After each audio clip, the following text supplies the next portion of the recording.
stories yet untold. Passion ignites like a blazing fire. Knowledge takes us higher, higher. Out of the box where the wild ones play, we see the game in a whole new way. Living loud, hearts in motion. Sports with soul, pure devotion. The field's alive with endless dreams. We're more than stats, we're the in-between. A slam dunk thought. Hey, what's up, everybody? Welcome to another episode of the Sully Squad. We got tons to get into today. All kinds of stuff going on in Philly sports. There we go. I like that better. But yeah, we're Flyers with the chance to make the playoffs for the first time since the COVID season, and in my eyes, considering that year was so weird, really. Chance to host their first playoff game since 2018. I mean, Christ, that was fucking 8 years ago. Yeah. So, excuse me, really excited about them. They're playing great hockey. They just need one win in the last two games. Oh, here we go. Jeff's all fired up. Put that down. That's for after the show, buddy. After the cup, when they win the next cup, this gets open. Nice. Exactly. Until then. Big Flyers game tonight. Sixers, since we last talked, unfortunately, Joel Embiid had to have his appendix removed. So the Sixers are in the play-in. They hosted on Wednesday night against Orlando. Embiid's going to be out, indefinitely. I mean, I know some people say, maybe he could be back in like 2 to 3 weeks, but I doubt it. So that's, if they beat Orlando, they would play the Celtics. So we'll see what happens there. Yeah, that's awesome. Philadelphia Phillies forgot to hit. They not only forgot to hit, but they forgot to run the bases. I mean, yesterday was a fucking disgrace. First, you got Bryce Harper. I mean, I get aggression, but God, I mean, how many freaking times are you going to keep getting thrown out the same fucking way? And then Brandon Marsh. I mean, you got that first. Was a boneheaded one. For first and third, nobody out. Bryson Stott has a horrible at bat. Garcia has a terrible at bat. He pops up, and then Marsh gets doubled up. Absolute disgrace. And then since we were last on, the Eagles traded for another wide receiver. They traded for what's his name? Dontavian Wicks. Yeah. So the Eagles trade for a kind of an intriguing wide receiver from Green Bay. I mean, if that's not a signal that AJ Brown has a foot and 3/4 out the door. But we get a little bit of Eagles talk. The draft is 10 days away, so we got a lot to get into, fellas. I got my usual cast here, minus Diego. I got Sean in the middle. What's up, Sean? How you doing? Sean, man, doing good, fellas. And then right next to Sean, I got my man Jeff, who's all flyered up. I see. What's up, Jeff? I'm just waiting for the celebration. Unfortunately, though, we were not going to host the game. The Penguins, if we were in, we play the Penguins, and they host. Mm-hmm. Oh, I know. Yeah, but I'll tell you. Still games against the Penguins, and I want to knock Crosby out if this. Hopefully, he retires this year along with Ovi. Wait, so I'll tell you what. Let's start off with the Flyers because they seem to be the story right now. But let me just get a couple quick little comments here. Here's our man Maurice Wright. He says, "What's up, fellas? Good weather out there. Good time for a live Phillies game. Pick any day. Yeah, we should get to a Phillies game." And then Maurice Wright says they'll get hot this week. I'm hoping everybody in Pennsylvania is going to be hot this week. What's that? Everybody in PA is going to be hot this week. Yeah. Well, speaking of PA, so if the Flyers can get 2 more points out of these next 2 nights, Flyers finish 3rd in the division, and PA, they would play the Pittsburgh Penguins. I got to be honest with you guys. Number one, I don't want to jinx them, but I do think they get in. I think they win tonight. Carolina's resting a bunch of guys. I think Gosper, the winger, yeah, I some think key players. Yeah, I think the Bourne is going to be rocking tonight. It's sold out. Those fans have been waiting for the playoffs for a long time. I love the Flyers tonight, and I got to be honest. I want your guys' opinion, Jeff. I'll start with you. Not to sound like a homer, because I swear I don't want to sound like a homer, but just looking at the matchups and looking at the way the Flyers are playing, not only do I think they're going to make the playoffs, I think they have a hell of a shot of beating Pittsburgh. In fact, I'm going to pick them. What's your thoughts? I think it'll go. What is it? The five for first game, 5 games for the first round. No, it's 7. It's best of 7 all the way through. 7 this year. Off and on. I think it would go all 7. It comes down to the goalie, and a lot of these young kids are just the first time in the playoffs. And you watching any games in the playoffs, you know the heavy pounding. We aren't really a heavy pounding team. That's something that we need to address for next year. Is get some guys in here that also hit besides score. As much as I love the Flyers, and I got to put it down that way, if you play a team that's it's going to pound the shit out of you in the corner, some of these young guys are not going to hold up. But just getting into the playoffs, getting the city back on, back into the Flyers, getting these kids.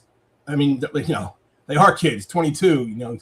Right. 23, getting these kids ready for it and not like, oh my God, I'm here. Oh my God, what do I do?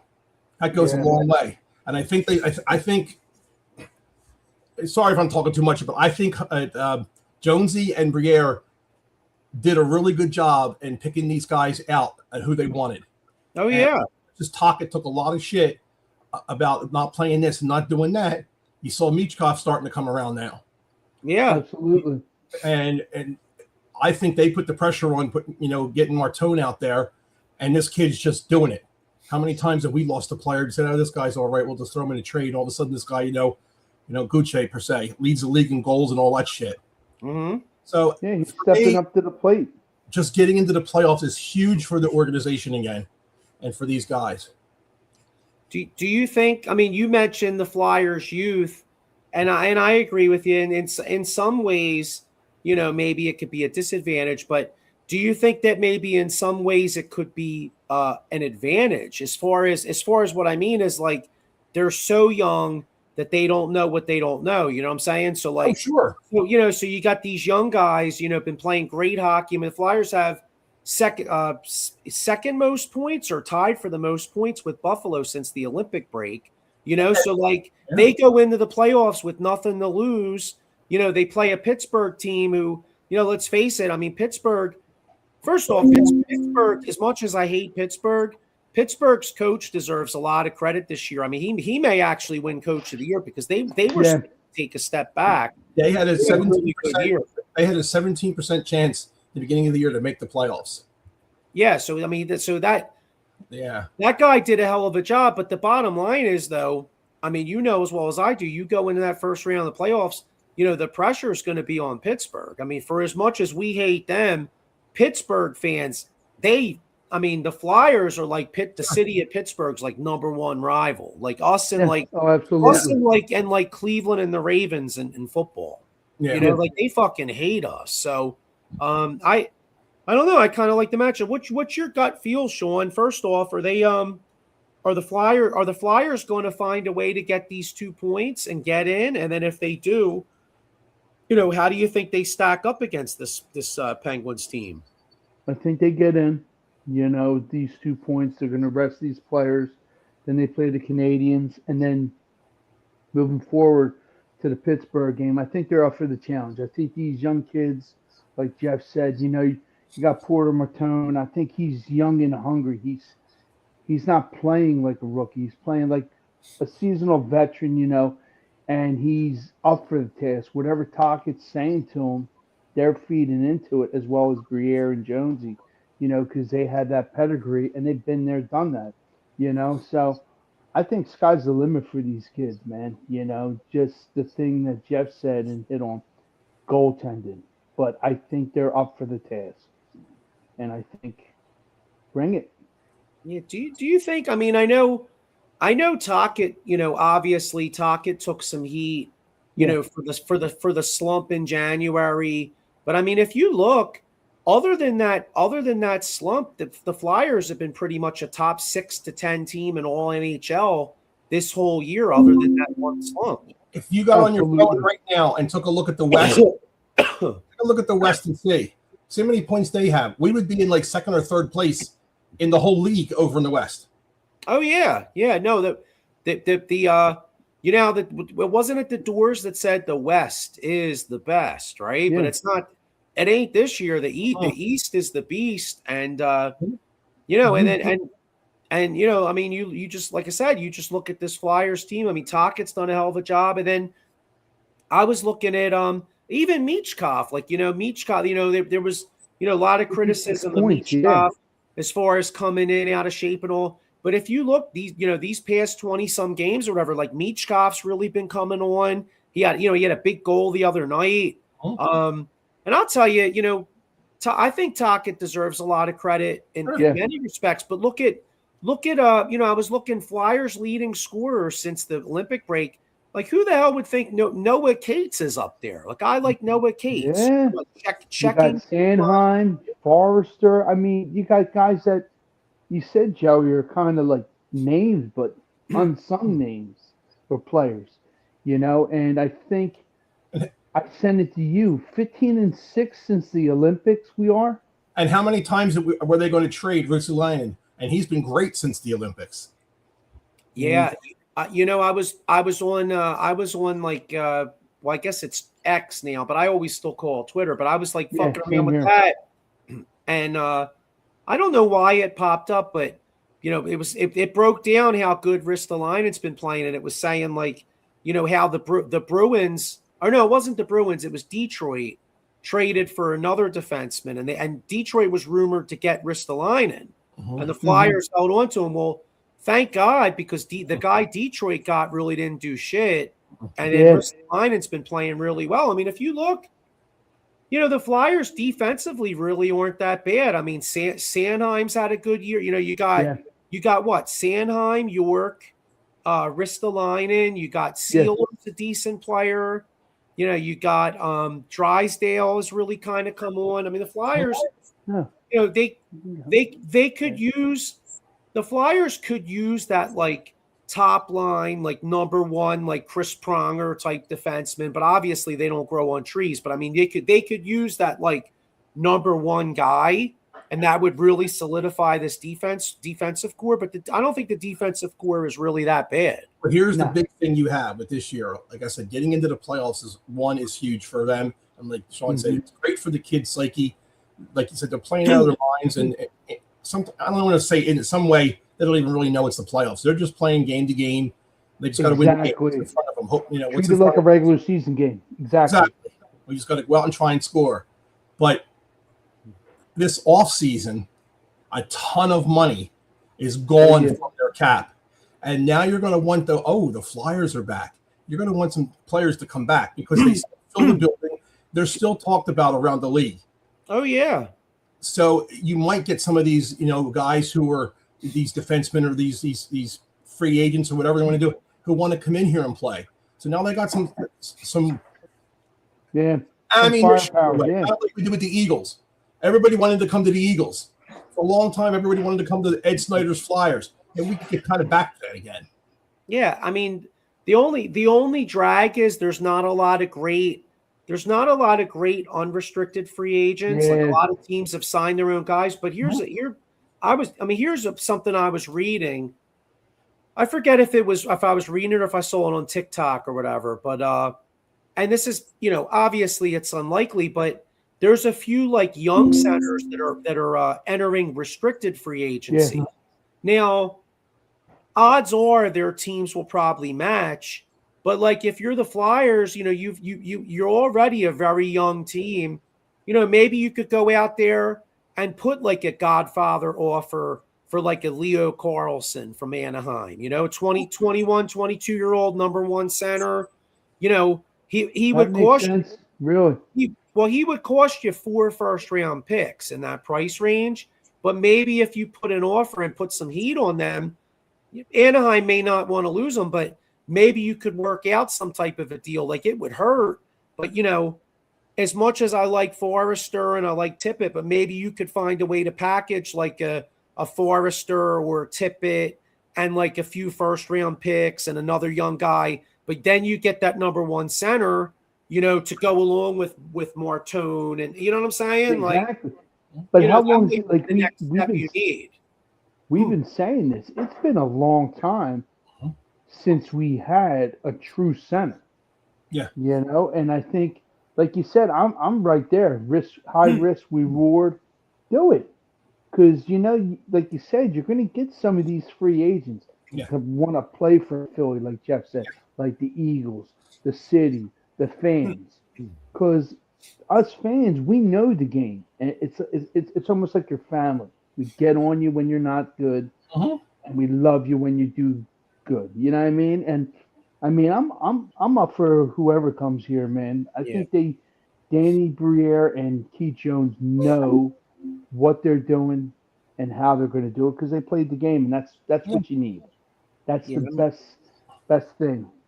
And I knew it was going to take some time. We all kind of knew it, but I didn't expect it this quick.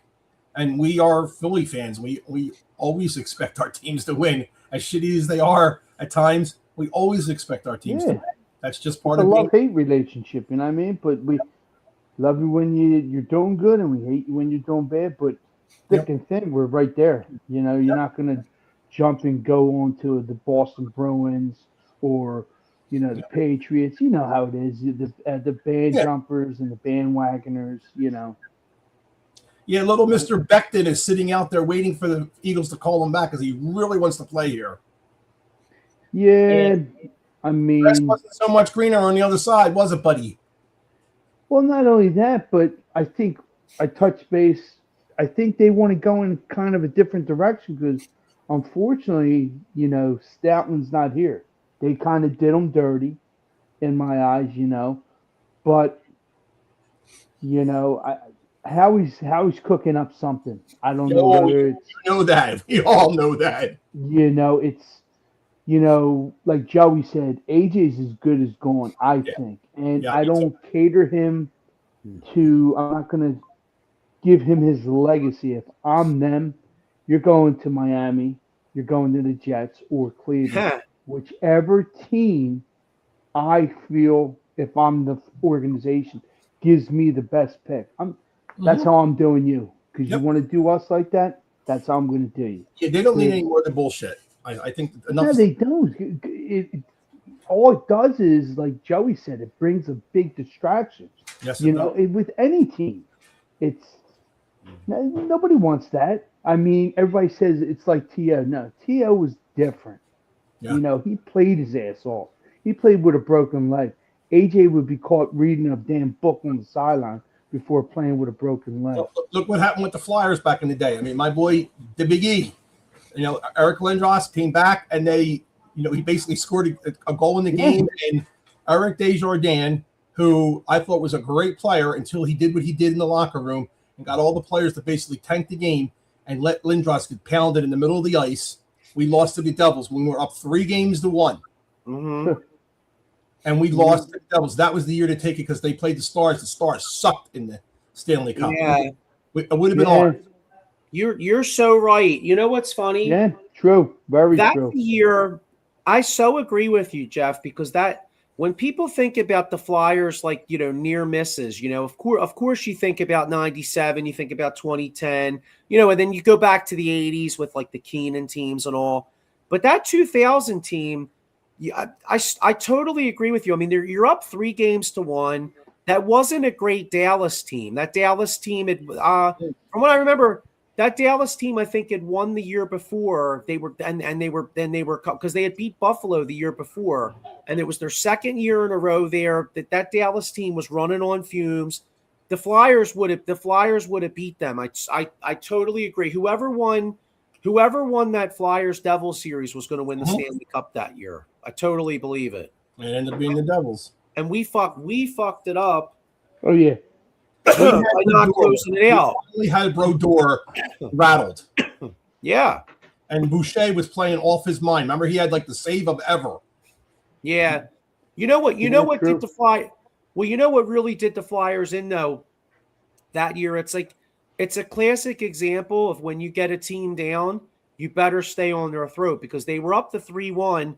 They came here in Game 5, and the Flyers laid a total egg. Like they barely even showed up. I think the Devils won like 4-1 or something. Well, that's the game. That's the game Lindros came back on. He basically said, "Let's lay down." He wants to play this game because he was starting. They wanted him on the team, but they wanted him to play, but they didn't want him to start. And Desjardins basically got this little coup together, and they laid him out and let him get nailed by Stevens, and the rest is history. Then they just couldn't come back from it. It actually gave the Devils the edge. That hit gave them the edge. That was like, holy shit! Did you see that? And all of a sudden, the Devils like caught fire, and that was the end. Yeah, well, because and it's ironically because then in Game 6 up there, Lindros was the best player on the ice, but the Flyers didn't do. He was the only guy that scored for us. And then Game 7, like you said, like Game 7, Wells Fargo Center's rocking. Everybody's like, "Fuck it, we're going to win." And then Stevens levels Lindros, and we all looked at each other like, "Oh shit, we're fucked." This is done. But yeah, it's a shame. But I mean, hey, hopefully, here's hoping that we get back to good hockey, a playoff run, and so let's just hope for the best. I got it. Sean, you had mentioned AJ Brown, Maurice Wright with this comment because I kind of wanted to get into this a little bit. Let's go. Especially with the draft being 10 days away. Maurice Wright says this wide receiver pickup the Eagles just got as a player that probably gets more reps than we would guess. Mannion wants wide receivers. He is putting playmaker type guys to complete the offense they're changing to. I like this kid. I saw, he. Yeah, a lot of people give him a bad rep, but I think he's going to flourish. Yeah. Here's our man, Eddie. Hey, what's up, Eddie? How you doing? Thanks for checking us They out. got this guy ranked high. They said that the Eagles basically paid for steal. That adding him in there, like you said, Joe, pretty much puts a leg or a thigh out the door for AJ. After June 2nd, something big's going to happen. Yeah, the only problem that has me a little concerned with this guy is he has a high drop rate. One of the writers was talking like, there's times he looks really good and like, and you think he's coming on like I think the Thanksgiving game, he crushed it in the Thanksgiving game in Detroit. And that was like on national TV. But then he has other games where like he gets a couple targets and he has a couple big drops and then everything. And I think that's one of the reasons why, Green Bay's a weird team with their wideouts too. Like you never know who's going to get the ball for them. One week it could be Watson. Yep. The next week it's when they had Dobbs. You know what I mean? Or it could be the kid. They drafted the kid Golden last year, and he almost in some ways. I almost felt like a redshirt year for him. You know what I mean? So maybe Green Bay just didn't want to pay this kid, and they're like, well, fuck it. We took Golden the first round, and sink or swim. It's time for this motherfucker to play. You know what I mean? Yeah, no, I think he was right. They're building up a good core. The one guy who's not going to stick, if you look at the list of wide receivers, Quez Watkins is not going to be here. He's just doing there to be in practice. You know what I mean? No, the team. No, the only way. You're right. Odds are he's got a foot and a half out the door too. But the only way he would be here is if by some reason he looks great in training camp and he fits the new offense where just. I'm with you, Jeff, but just say hypothetically Hollywood Brown looks like he lost a step or the other. Who's the hell's the other guy we signed that's AJ Brown's boy? I'm drawing a blank. Elijah Moore. Yeah, there you go, Elijah Moore. Yeah, say those guys don't look that good, and for some strange reason, Quez Watkins looks like he's fast as shit and picked up the offense. But I doubt it though. I think you're right. I think he's pretty much done. Hollywood Brown, we have too. He's got pretty sure hands. He's a good player, and he's a yapper. He's the kind of player that we actually need as a third receiver in the middle. I can see Wicks. If Wicks, like you said, the drops. I I'm trying to think back and watching like on like NFL Network and all those things. They say a lot of times these dropsies is the way that the quarterbacks throw the ball. Like a lot of people seem to have dropsies except for Marvin Harrison with Peyton Manning because he threw such a heavy ball.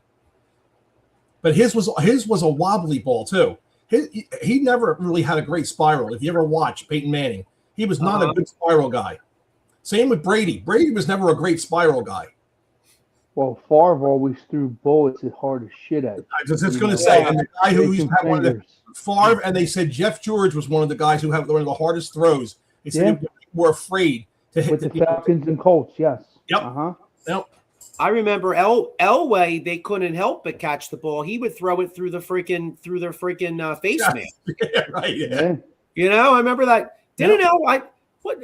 Why did I think that the one time? I thought like I had this vision of like Elway, like the ball going into Mark Jackson's face mask the one year. You know what I mean? They have those, like, what do you call it? Blunders and bloopers, and only you see somebody, it's in their mask. I don't remember who it is. Yeah, because they threw it so fast, and you know they're putting their hands up, and they go. Yeah, and it wasn't a deflated ball from Brady either. Yeah. What do you guys think of this? Eddie Prather has. He's seen Amari Cooper's name being mentioned in mock drafts going to the Eagles. That's interesting. I like that kid. I'll tell you, I like that kid a lot. Well, he's Amari Cooper's brother, so I mean, the apple don't fall far from the tree. You know, he can catch.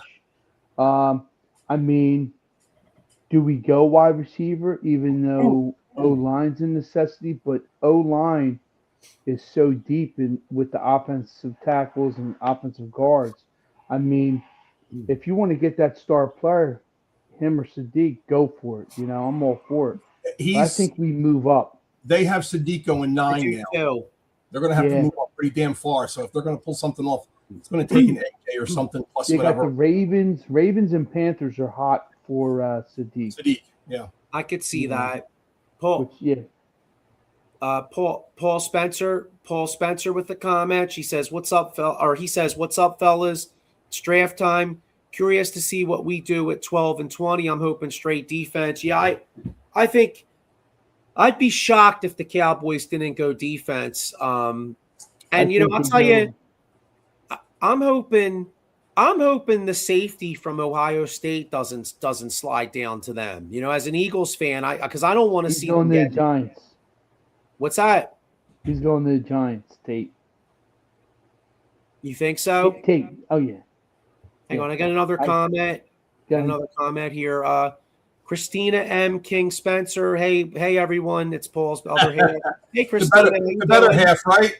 The better half. Yeah, I know, right? How you doing? Thanks for checking us out. Eddie Prather with the comment. He says, if the Eagles take Cooper, that probably means AJ is going after June 1. Absolutely. Yeah, Eddie, I think AJ is going regardless. You know, regardless of when they and Christine says yes, she is the better half. You know what? I think Paul will take that, to be honest with you. You know what I mean? Eddie Prather says he would trade 12 and 20 to move up to 6. Okay. I see them. It's funny them getting the safety because he's been lights out. The kid from Oregon, Dan Thielen. He's, you know what? He is. I mean, you know how this year you never know if it's smoke or bullshit. Yeah. But supposedly he's flying up draft boards. Like a lot of teams. He's a very good combine. He really did. A lot. Well, you know, doesn't he look like he should be an Eagle? I mean, we just lost Reed Blankenship. We need another white guy in the secondary. You know, I mean, we can't have the exciting whites without another white dude out there. I gotta honestly tell you, whenever they see people are going up the draft board and all this stuff, I think back to one player that I know who you're gonna say. Who was that? Mike Mamula. Exactly. So I don't believe any of the shit about people going up the draft board. You have guys in the 3rd, 4th, 5th, 6th round who end up being studs. And you got these other guys that are moving up the draft board and they get in there and they can't do shit. It's a crapshoot. Now, this is fun. We don't even know how Fernandez is going to do or whatever. Mendoza, excuse me. Mendoza's going to do on the Raiders. Yeah, I'll tell you, this is why I love I love the draft. The draft, to me, the draft is like one of the best nights of the whole year. Sean, I know, Jeff, me and Sean, we go back like we were like in high school talking about like who the Eagles would pick in like '94. You know what I mean? Like, and it's God. No, well, I was going to say, this is why I love the draft so much, though, because like look at these comments, ready? Like Eddie Prather says, Oregon safety is soft, F the combine, right?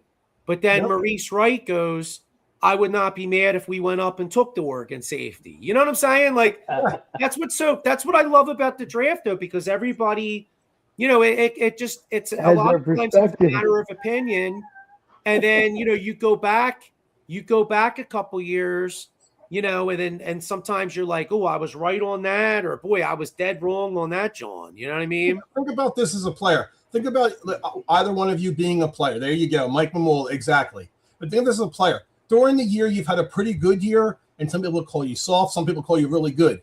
When are you really going to give your all and look like a player that should be drafted high? Is it the combine? When you play in the games, you take a little bit off. You're not every single player, kind of laid back a little bit. So these guys are moving up the combine. Like I said, I'll never forget that. Oh, he can bench this. He can jump this high. He can do that. That's great, but he can't do it all game.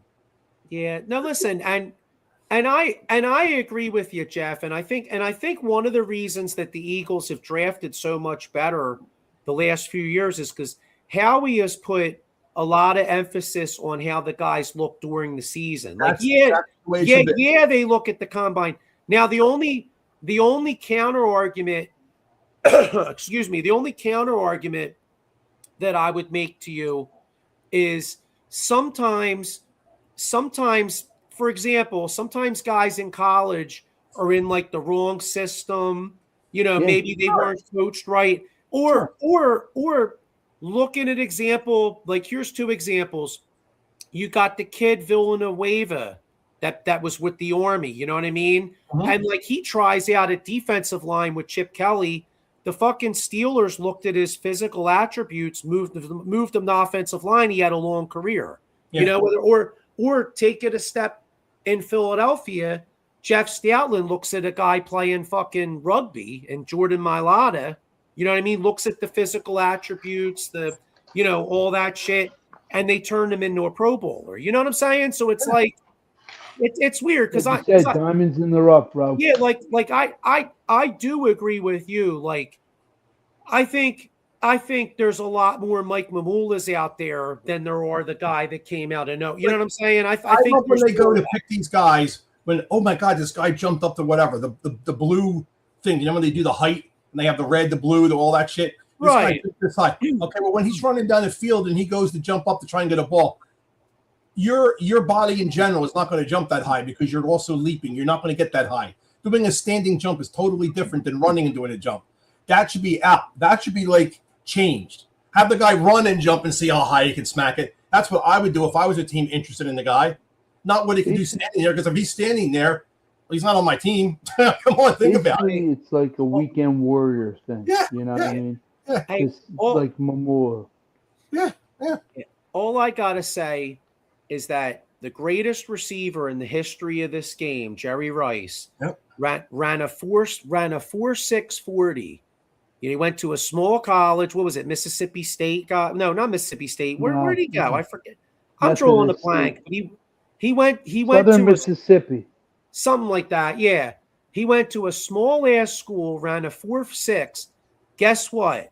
When that motherfucker caught that ball, nobody caught his ass. You know what I mean? Like he might not have had the best 40, but no one caught his ass when he caught that fucking ball. How many times did he score touchdowns when he caught that ball? You know what I'm saying? There's a difference of being good and it sounds funny, but being based. Mississippi Valley State. Yeah. What I say, Southern. Yeah. But yeah, it's a totally different thing when you get that ball and you're what do you call it? Scattering. You're just looking for an open spot to run, and you just get that extra adrenaline. I mean, look how fast. Nobody really knew how fast Barkley was, but he's flying down the field. I never knew he was that fast. Yeah. Eddie Prather says the players I would avoid: Oregon safety Mansour Delani and the cornerback McCoy from Tennessee. Okay. Yeah, I don't. I mean, like I said, I don't. It's hard. It's hard to know because It is. well, here's another example of why it's such a crapshoot too. 2 years ago, two corners are being picked in the first round. You had Terry and Arnold from Alabama. And I remember listening to the radio and hearing so many people say, oh, you got to go with the kid from Alabama. Well, the fucking Eagles took the kid from Toledo, Quinyon Mitchell. And meanwhile, Terry and Arnold can't hold Quinyon Mitchell's jock so far in the National Football League. You know what I mean? So it's like, it's just a crapshoot. Like you said, it really is. Yeah. Yeah, Eddie Prather says Arnold's a bum. Yeah, I mean, so far he kind of is. He gets a lot of penalties too. But yeah, so hey, it's what the Sixers did with what's his face, VJ. With who? What's his face? Remember, we didn't take Ace Bailey. We took what's his face? VJ. Yes. Edgecombe. Put my foot in my mouth. I was wrong. I'm happy about that. Everybody wanted Ace. Ace just sounded like a cool name for the Sixers. But yeah, now the only thing I think the Sixers made the right choice too. The only thing I caution about now the NBA more than some of these sports though, like I think VJ Edgecombe will be a better player than Ace, but Ace is so young and raw. Like that might be something where like 2-3 years you look down the road and all of a sudden he's a stud. You know what I mean? You don't because these guys are so fucking young, Yeah, but you know what? VJ's got us in the playoffs this year. Without him, we would not be there. No, and you know what? Like we'll get to the Sixers in a little bit, but real quick, one thing, and I'm the first one to talk shit on the Sixers because I don't like the way the organization is run in many ways. It's a damn shame about Embiid right now with the appendix. I mean, the fucking guy can't catch a break. But I do think in general they baby these fucking dudes. I mean, not in the appendix case, obviously, but I mean in regular life. But I mean, Sixers won 45 games with like, George missing like what 40 some games, 30. With the suspension. Yeah. Doesn't it make you wonder? Like, God, I mean, they win 45 with like makeshift lineups most of the time. Like, how many games could they have won if they actually played? You think about it. They could be like a 55-60 win team if they actually played. So that right there tells me that you got to move Embiid and you got to move George. Bring some other guys in here that have some experience because if you have these young guys that can just about win all these games, get some other studs in here because they're just not going to do it for us. I'm sorry. I love Embiid too, but he's just done. He's just a walking wounded warrior. He wants to do it, but everything seems to hit him. Unfortunately. Yeah, he just has no luck. What do you think? Maurice Wright says, would you guys clap if pick 23 is an offensive lineman, even if they moved up to get him? It's good enough, yeah. It's one of the big guys, yes. Yeah, I would. I mean, I mean, for me, it depends on like who it is and like, is the guy are you getting a guy that can heir apparent to Lane Johnson? Well, yeah, and not just that. Like, are you getting a guy that could play guard this year while Lane's here? Like, I don't absolutely because I don't really, to be honest with you, I don't really want to take a guy just to redshirt him for a year. Like whoever they take, I want to at least see the field, whether it's right guard or you know what I'm saying. Like, I think they'll do. I think they'll get it. I think that's what they're going to go after. I agree with that, but I still think something. I don't know. Something's up. We've kind of been too quiet with any big names, and I know Garrett's name keeps coming up. A lot of people think that there's going to be a big. Love that man. Whose name? I'm sorry, I didn't hear. Miles Garrett's name just keeps coming up here and there, and it's not just like these people trying to make a name for themselves. Some big name people have his name in the background. Like, you know what? He's not real happy. He wants to get a ring. He wants to win. and he's on a team that's just not going to win. It's going to take some time. How would you guys feel? Like, how would you guys feel like the kid from?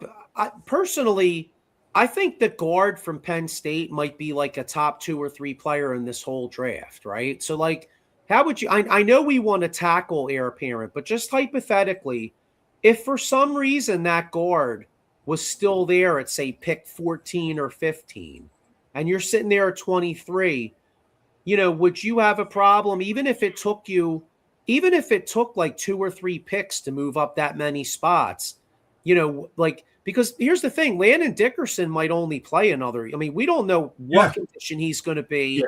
Tyler Steen, to me, is just a fucking guy.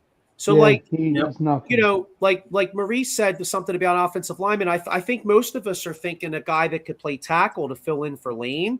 But I got to tell you, if the kid from Penn State is as good as they're saying he could be, I'd have no problem giving up multiple picks and getting a stud like him, because then if in that case, if Dickerson can play this year, if Dickerson could even if he's not all the way back, but if he's a lot back, right? Just say hypothetically Dickerson's a lot back. If you traded up and plugged this kid from Penn State at right guard, holy shit, that line's cooking with gas again. Because all of a sudden you got fucking, you got Jordan at left, Dickerson at left guard. You're hoping Juergens can be a little obviously better than last year. He might not be what he was in 24, but then you'd have a young stud with the kid from Penn State at right guard. Next Ione. Johnson, that's a good line. Ione is his name. Ione, yeah, that's what I'm talking about. Ione. I look for 2 players on the Eagles. I think what AJ's going, and I also think Tanner McKee's going.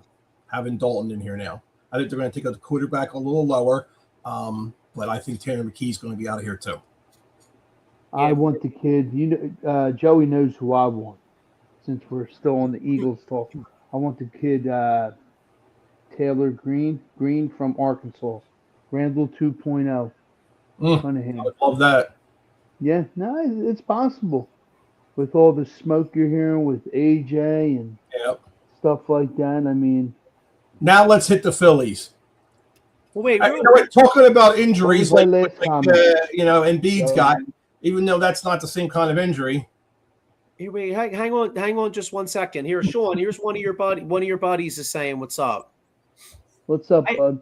Wait, I had one more thing real quick, because Sean mentioned the kid from it's the kid from Arkansas that you like at quarterback. I mean, right, Green. Mm-hmm. Now here's one. So I don't take any solace. I don't think there's any credence to this at all. But a couple writers were talking about, like one of the mock drafts had the Eagles taking Simpson, the quarterback from Alabama, and I don't see that happening. No. But you see all these articles coming out about Jalen Hurts. The only thing I would say is, boy, can you imagine if the Eagles were at 23 and we had like a repeat of the COVID year where all of a sudden it goes to commercial and they're like, the Eagles have taken Ty Simpson. We'd all be like, what the fuck? You know what I mean? Yeah. That would be crazy. That would be absolutely crazy. Oh, hang on, one more. I got one more, and then we'll go. Then we'll get, like Jeff said, we'll go to the Phillies. Eddie Prather says, if I'm Dallas, he says Dallas would take Green in the 4th round. I could see Dallas, because Dallas could use a young quarterback too. Mm-hmm. You guys will get Cole Payton from North Dakota State. Well, you'll get your Carson Wentz.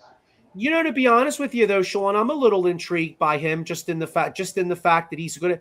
I'll tell you, the guy, the guy that I'm intrigued by, I know he looked like I know he's got a lot of, like Drew Aller, the kid from Penn State. I realize you got to do a lot of work with him because he's sloppy, his footwork's fucked up. I read somewhere where a couple of the scouts were saying, like, boy, they really didn't coach him up that good. But physical talent wise, he's 6'5". He can move. He's got a rocket for an arm. Like, to me, if I'm a good team like the Eagles, and that kid's sitting there in the 4th round, I draft him, I bring him the fuck in, and I really work on all the fundamentals with him for like a year or 2. You know what that sounds like to me? Too much work. I got a whole new crew of coaches in here. It sounds like too much work right now.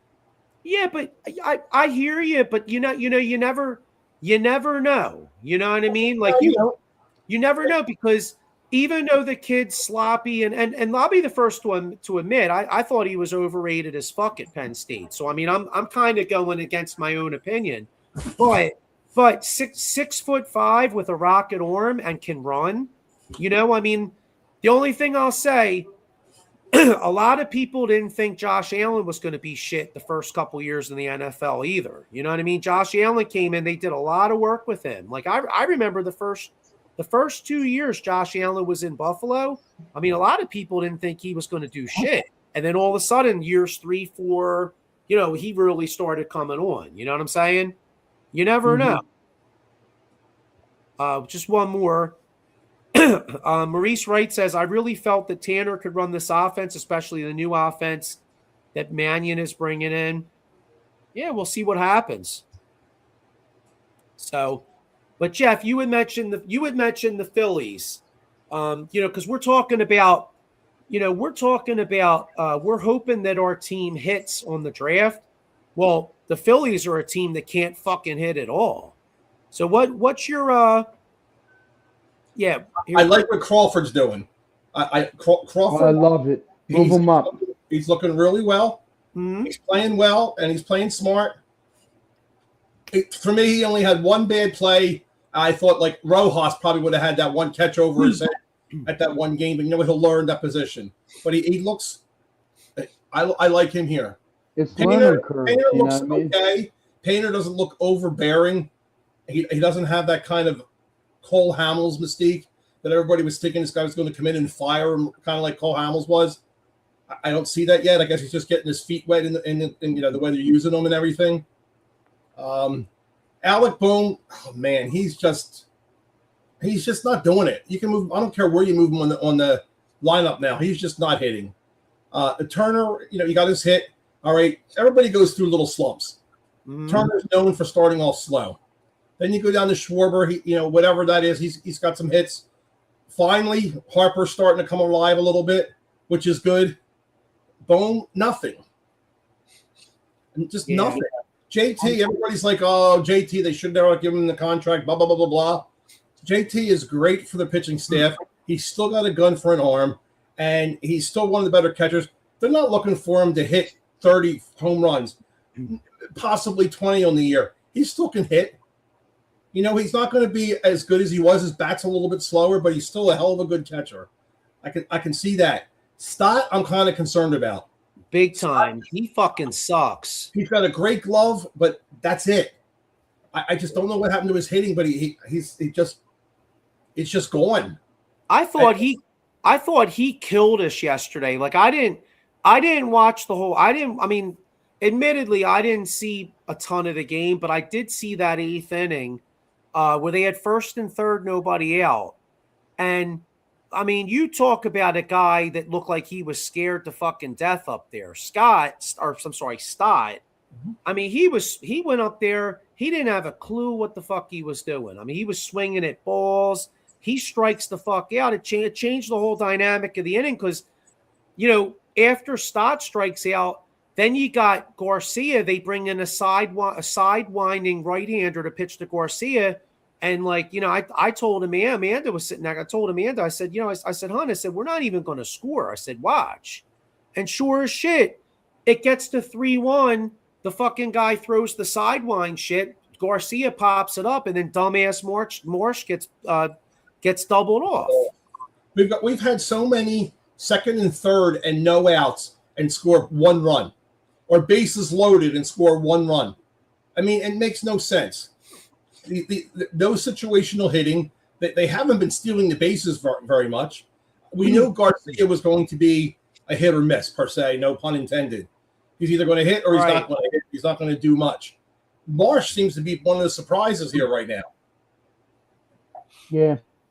Yeah, Marsh is having a good start to the year. I have no issue with Marsh. Since last I mean, year, since June, they said of last year or whatever, he's like the third best on base percentage in the league. Yeah, I guess. Okay. I guess the only to me the big problem with the Phillies is I remember like 3, 4, or 5 years ago, like people were like, oh, the Phillies, like, yeah, they have so much power. Like the Phillies, they barely have any fucking power. I was going to Like, say, if you're a pitcher right now, you're going to play the Phillies. Do you kind of fear them like you would fear like the No. Yankees? No. Sean, what do you think? If you were a pitcher, would you like fear the Phillies? No. No. I'm going to get in there and do like Kyle Schwarber just did. He hit a home run. We're winning 1-0. There you go. But then what are you going to do with Harper? You're going to throw it outside and low. I know. I'm going to try to swing for the fences like violently. I mean, he just needs to get up there. I think me and you said it, and just hit the ball because you have so much power. Stop trying to do what you did back in the day. It's funny, but you're getting older now. Like those home runs that he hit, they were hit. But yesterday, that double that he hit down the line, it hit off the IBX board. Yeah. That was a rope. That's the way he needs to hit. Just swing the bat. That was a beautiful swing, and that was a beautiful hit. Those home runs, like you said, he's strong enough. They'll come. Yeah. Stop trying to kill the ball. You know damn well what you're doing. I think you're just trying too damn hard. Just go up in there. Boom. That's it. Yep. And then their pitching staff, I don't know what's happening with Sanchez. I don't know if having a bad game throw him off, but his first game was just unbelievable. And then he just seems to be off a little bit. Something's not right there, and I don't know what that is. Hopefully he'll get it back. I know pitchers sometimes, anybody can go through, a game or two. But just something doesn't look right the way he's throwing. Because he looks like he's in control, but now he's rolling his eyes and looking up a lot. That's telling me he's not comfortable. Yeah, well, here's my buddy Austin Weathers with a comment. He says Marsh is having a good year.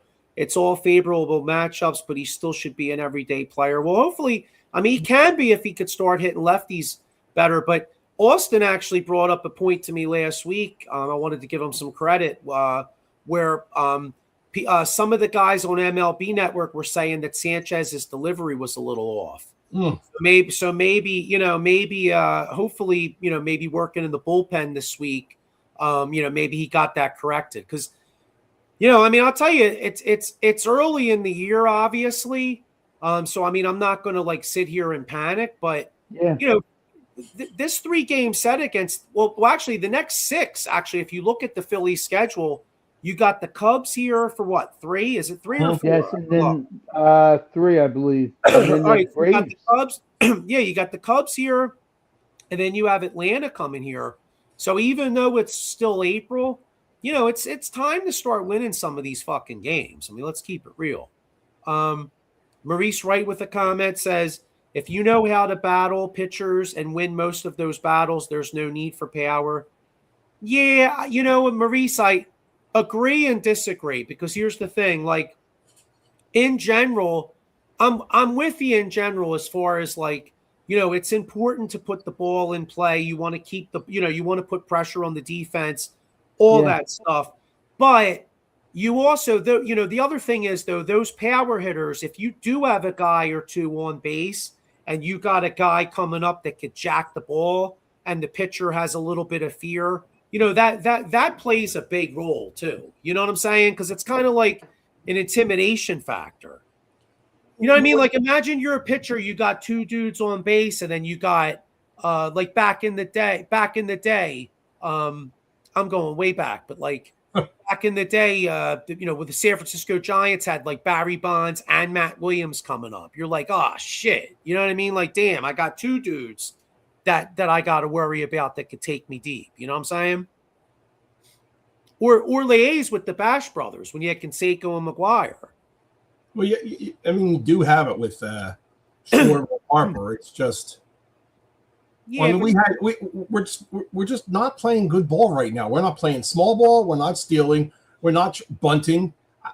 I just don't feel like I just feel like we are. We're back to that home run hitting team, and Gallen, we had on the ropes. We had him when we didn't score enough runs against him. He was done. I mean, they were crushing the ball off of Gallen in that one inning. And when we get a couple runs from the home run and from, some of the guys on base. Turner. Yes. Turner's 2 runs. He should have scored a lot. I moved Crawford up in the lineup. Do it now. They do that. Yeah. You have to. Because the kid didn't steal bases just for the hell of it. Mm-hmm. That's the writing on the wall. Mm-hmm. If you want that, you got that first hitter. Bang. That kid's going to go for a double if he has it because he has the wheels. You're right. Starting a game fundamentally sound. That's like starting a game in extra innings. You already have a guy at second base. Yeah. That's huge on a pitcher's mind. That kid's triple was beautiful the way he rounded the bases. And that's the kind of player he is. He's not going to kill. He's going to hit a home run here and there, but hits the kind of player he is. And that's what we need to have these guys on first. And then that's when you're, how many home runs has Schwarber hit with nobody on base? Way too many in his career with us. Right. We need guys on base. Well, speaking of the Phillies are up 1-0 the top of the second. Right. That's what I said. Remember Schwarber. Oh, I'm sorry. I missed it. Okay. I'm just worried about the pitching. Luzardo doesn't look that good. He looks all over the place. Well, you know what, though? Take credit. Like he said, he doesn't look good, but he took accountability, which I love. Yeah, he did. And, he said his mechanics were so-so. And you know what? Got to go back to the drawing board. He could have said, you know what? It wasn't me, but he took accountability. I think he's good, man. He's just like you said, it's early. Do it now rather than later. And Taiwan should not be even out there on this team. No, I'm sorry. It's going to come to an end because we're getting Wheeler back, and that's a blessing. And they can't rely on too much on Wheeler right off the bat. He's been work him in, baby him. But Taiwan just has to go because when I know he's pitching, I already think we're done. You have no faith in him. He doesn't look like he wants to pitch. Literally, watch that demeanor. Yeah. It's just like bingo. Yeah. Yeah. Luzardo's the anti-Shaggy. Remember, Shaggy said wasn't me. That Luzardo's like, But hey, I give a lot of credit for saying that he knows he was off and he's got work to do. I mean, absolutely generic answer, but to that, I give him a lot of credit. Yeah, that's true. Maurice Wright says, you're right, Joey, but Olerud and Mahler killed us. Carter buried us. No, I agree with you, Maurice. I mean, believe me, I'm not arguing. I just wish they had another. I think another power hitter, I think, would really help this team. But they also need guys on base. All right, so because the Flyers are ready to start, so I want to let's wrap this up here. But yeah, man. Which I know that I'll tell you, it feels I can't remember the last time I said that fucking sentence. It's been years, So anyway, Rod Brindamore needs to go into his guys and say, "Hey guys, look, don't say anything to anybody, but let's let the Flyers in. They're my alumni team. They're my old team. Let's just let them in. Let's make it look good because we know we can kick their ass if they ever move. If we have to play them in the playoffs." Hey, but I hear you never know, but that's just the kind of. I hear you, Jeff, but if there's ever and believe me, I don't think the Flyers are making a cup run. I'll preface it by saying that. But if there's ever a sport where the team could get hot, like hockey and baseball are the two sports where, like, if you get in and get fucking hot, you never know. Like NFL and NBA, I feel like, although NFL is only one game, but I feel like in general the cream kind of rises to the top. You know what I'm saying? But hockey and baseball, man, you get in and get hot, you never know. But let's look at these next 6 games. So, all right, what's the Phillies record? 3 versus the Cubs, 3 versus Atlanta. What do the Phillies do? I say 4-2. I say they kind of get their head out of their ass a little bit. Does Taiwan pitch? Well, that's one of my losses. Yeah, I'm with you, Joey. 4-2, bud. Couldn't agree more. I go 3-3. All right, so that's one. Excuse me. Now, this time next week, I'm trying to think. I don't know when the Flyer series would start. Sixers Boston would start next Sunday. So, Sixers question: Yeah. Are the Sixers winning the play-in game? Hell no. No. You think so? You think Orlando is going to beat No. them here? Yeah. No. Yeah. Dude. Yeah. All right. Yeah. I think that. Why? I see. I think the Sixers caught a major break because Orlando shit the bed and lost to Boston's fucking second and third stringers, because that John would have been in Orlando had Orlando won that game. So the fact that the game is here, I'm going to say that I'm going to say the Sixers beat them. So and then I think 5-1. yeah, Marie says 5-1. And then Austin's got a question here. How do you got what's your guys' feeling on the ABS? JT has been 5 out of 5, but yesterday's game ended on an ABS strikeout. What do you guys think of that? I mean, I kind of like it and I don't like it. I like old time baseball. I'm sorry. I know, we all complain about the refs and all this kind of stuff, or the umpires or whatever from all the different sports. But it had to be true back then. Technology has really ruined a lot of stuff, a lot of sports, a lot of things. But to a point, I can honestly say I love it when the Phillies are right and the other team's wrong. It's kind of funny. And like you said, we've been pretty good on that. I just think they're tinkering they tinker with too much. Yeah, I think it's loaded, something. one out. I think it's something that we'll wind up getting used to. You know what I mean? It's kind of like remember the first year where they made such a big deal about the pitch clock and all that shit. Yeah. You don't even hear about it anymore. That's different. You know what I'm saying? I still hate extra innings putting the guy on second base. Well, I don't like that. In my lifetime ever like that. Yeah. You know what? I'm with you there. I don't like that either. That's the one thing. I don't like that either because it gimmicks up the game. And the other thing is too, not to be a dick, I don't really give a fuck if the pitchers have to throw a bunch of pitches. How many of those games? I remember those 18 inning games, 19 inning games. Mitch Williams got the hit 3:00 in the morning. I was at that game when Mitch Williams got the hit. You were there forever. It was miserable and misty rain and all that shit, and you were just there. That was fun. It took a lot of strategy and a lot of, like you said, you have pitchers playing other positions. You really had to think and come through. Now it just makes it too easy. Yeah, like I said, I don't mean to sound like a dick, but these motherfuckers get paid a lot of money. All right, dude. Well, gee, the bullpen had to get taxed. Well, so fucking what? I don't give a shit. I'm sorry, but I don't like hockey doing the shootout. I don't mind 4-on-4 or 3-on-3, but I do not like shootouts. Shootout to me is just a waste of time. You know what I wouldn't mind? You know what I wouldn't mind seeing, seriously? I'm all right on the shootout, but to play into your point, maybe you do 3-on-3 for 5 minutes, and then maybe do 2-on-2 for 3 minutes. Guess what? There would be a goal probably within 10 minutes. Someone would score. I would say the most would be 3-on-3 for a whole period, because your guys are going to have to be, obviously they have to be in shape. You got to be quick with your line changes and everything. That would be the most I would go for. But the shootout for me, that's minor league stuff. I'm sorry. That's like all-star game weekend. You know what I mean? It's just, to me, that was never hockey. Hockey was overtime. Was Keith Primo after 4 overtimes. I know that's playoffs, but I'm sorry. I like the old school stuff. And then, God, I can't even go into football because there's a million rules that I think suck out the ass in football. Yeah. And then if you're Donovan McNabb, well, to end on this note, if you're Donovan McNabb, you never even understood the overtime rules, remember? I remember that. He's like, ties, they got ties, motherfucker. What do you mean they got? They've been doing this shit for years, dog. You know what I mean? So, but anyway, all right. Well, listen, the game, we're about to have opening face-offs. Let's wrap this joint up. Yeah.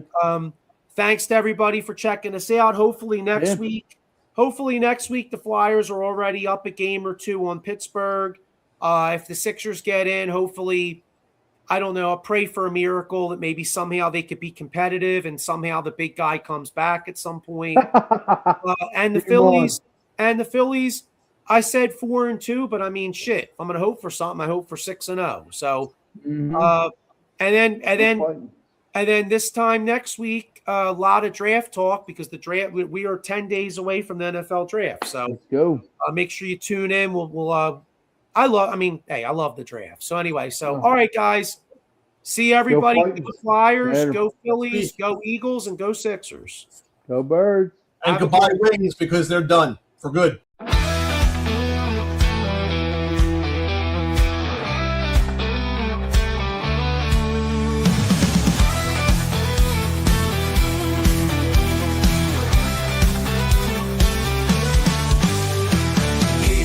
Strong, let's break the mold.